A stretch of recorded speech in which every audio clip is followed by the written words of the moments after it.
How's it going, gamers? Welcome to the Roll Room. My name is Rebel X, and this is my good friend RoninMcCauley, and today we just got this beautiful vista here, which is fitting because we're talking about Dying Light for the Xbox One, PlayStation 4.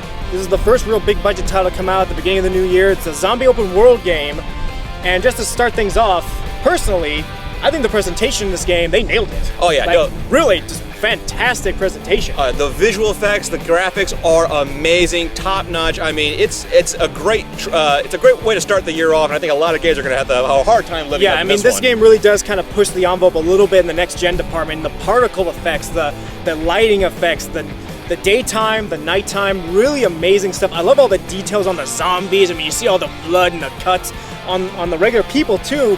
You can see all their wounds on their bodies. You can see the torn up shreds on their clothes. Their tattoos. Their tattoos. I mean, the developers went out of their way to really put you in this world and really make you see all the little details to kind of just turn your brain off and make you feel like you're in this zone.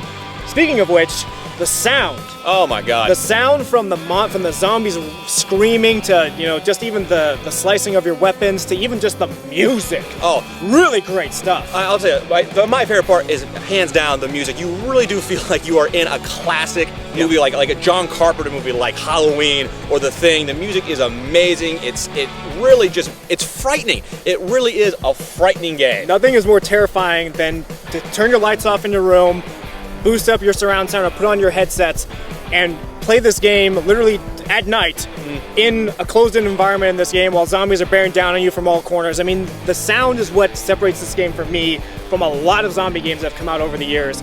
Just really spectacular stuff.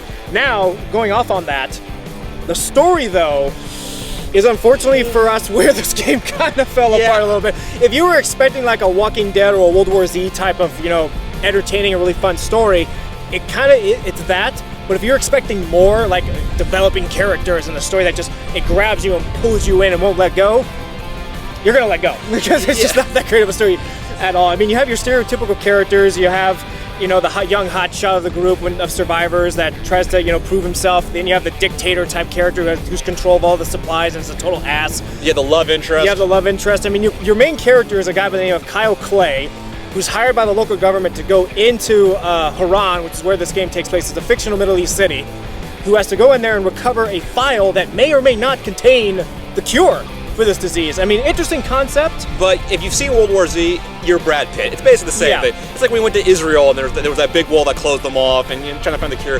Pretty much the same idea. It's the same thing. I mean, it's not going to blow your mind, which was upsetting for me. I mean, I know it's hard for zombie games to kind of pull off a really conveyed story and to pull you in kind of thing. Yeah. But if you're going to copy people, if you're going to kind of keep it along the same track we're used to, at least be a little innovative. I mean, you see the plot twists coming, you see when characters are going to die coming a mile away. Yeah. It kind of felt like the developers just said, forget it, they're going to know. Yeah. And one thing, though, I mean, a lot of the structure of the story, a lot of it is you're kind of just an errand boy. It's a lot of fetch missions. Go get me this, I need this, go get me this. Go get me a gun, go get me medicine. I mean, that, unfortunately, going into the gameplay now, 80% of the missions you'll do in this game, both single player and on the side missions too, you're fetch questing. You have to go get stuff for people. I mean, that makes sense because in the gameplay, how you rank up your character, you have a survival rank, you have an agility rank, and you have a power rank. Survival is how you gather your gear and how you equip your character. Agility is how you parkour around the world, which is really good, by the way. They did a good job with the parkouring in this game.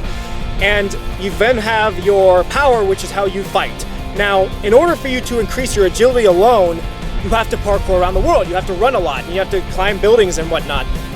And unfortunately, the only thing the developers could think of that would utilize this at the most was fetch questing. You have to go out and get stuff for people, and it gets annoying. It really does. I mean, one thing, if you guys ever played Left 4 Dead, which I still think... I don't like being an errand boy. Yeah, exactly. I don't want to get stuff. I'm not UPS. I don't want to get this stuff. Exactly. You know what? Call Amazon. They deliver in 2 days. Exactly.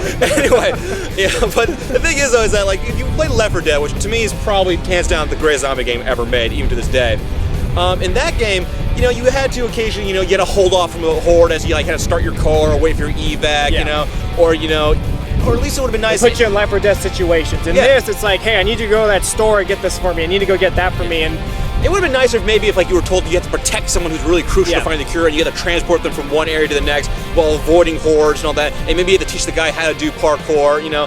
That just a variety in different missions would have been nice, other than just go over there and get me something, you know? Yeah, I mean, keep in mind, you do get missions that are different, especially further along in the game later on, where you're not fetch questing in as much.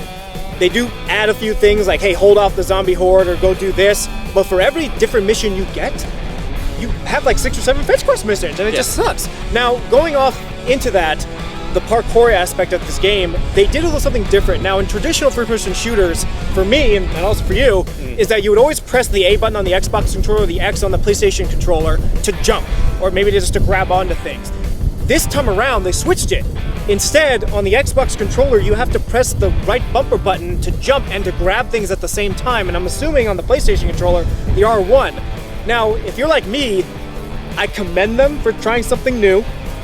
But the fact that you never do quite get, I never got used to it, really. I found myself at times where I'm being attacked or I'm on the run, like I'm pressing the A button, I'm like, no, that's not working, I gotta press this button. I'm dead. Yeah. So it's, you know what, don't fix what's not broken. I mean, it's unfortunate. They give you the option to kind of mess with the controls, but the overall button layout, they don't give you that option. Yeah. You can change like which button can shoot the gun or swing your knife, which stick controls your character looking around, but the actual button layout, they don't allow you to do it. It's kind of like mocking you in the face. Yeah, it really is. I mean, it's our way or the highway. Yeah, pretty much. It's unfortunate they could just stick to the old classic. You know, you press the A button to jump. However, though, they do make up with that in the sense that when you are doing your parkour, you can literally grab a hold of anything. Yes. And it is a lot of fun. Anything that has a ledge, anything that looks even remotely possible that you could climb in real life, you can climb in this game. Now, going off into that even more, the best thing about this game for me, one of the best things about this game is co-op.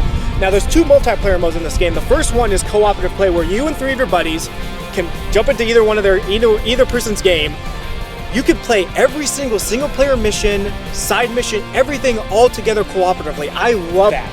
And everything you unlock, everything you get, you keep. It can take into your own game later.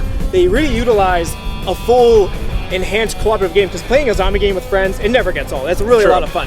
Now, the other multiplayer mode, which I wasn't quite impressed with, which is Be the Zombie, where, as we said, Left 4 Dead, 4 survivors, 1 zombie character that's controlled by a player, and that's it. Yeah. Get from point A to point B and try to survive. It's nothing special. For me, the co-op is what's going to keep you, not the actual competitive multiplayer, in my opinion. And going off what you just said again, we're not trying to always make comparisons to Left 4 Dead, but one thing I also notice is that we can't help it, though. Yeah, we can't help too much like it. we can't help it, because one thing that's unfortunate is that if you play Left 4 Dead, and Far Cry. Yeah, and that and Far Cry. But the thing is, if you play Left 4 Dead, you'll notice there were like 4 distinct zombies. You know, like the normal zombie, the hunter, the tank, the special infected. Yeah. This game has almost the exact same thing. There's a spitter, there's a big guy that blows up, there's the tank, and there's something kind of like a hunter. You got the hunter type that only comes out at night, that can chase after you and tear you to pieces if you're not careful. Yeah. I mean, they are different visually than what we're used to, but they do the same thing over and over again. Yeah. I mean, at the end of the day, really, in all honesty, this game, it was a surprise for me. I got more into it than I thought I was. This game is Left 4 Dead meets Far Cry smashed into each other. That's basically what Dying Light is. It's not a bad thing, but it's the kind of game where if you turn your brain off, you're going to have a lot of fun. I did. I definitely got a lot more mods out of this game than I thought I was going to get. I mean, overall, if I had to give giving it a letter score, A through D, I'm going to give it a B. I think it's a good game. It's not great. It's a good game. I don't think it's going to last all throughout the year. That game people are going to keep running back to, but it's a good game nonetheless. Yeah, it's a good start off to the year, but the moment that the summer kicks in and more games come out, you'll probably forget about this. So yeah, I have to agree. A B is solid. It's just plain old fun. If you're a zombie fan, you're going to find this game great. Yeah, so B from you too? I give it a B. Awesome. Yep, so B from both of us. Good game, not great. Now on the positive side, the presentation of this game is absolutely spectacular. It really pulls you into that open world environment. The co-op play is a lot of fun, and the different variety of weapons you get, and overall just how the game feels in the parkour system really works well. Now, on the negative side, however, it's not anything particularly new. The story is not very developed, the characters are not developed, the zombies really are similar to Left 4 Dead, and honestly, the mission modes are not that spectacular either. You're doing a lot of errands and fetch missions, not much of a variety, so it could have been more. Alright gamers, that's all the time we have for today here in the War Room. My name's Rebel X, this is RoninMcCauley. We really thank you guys so much for supporting the War Room.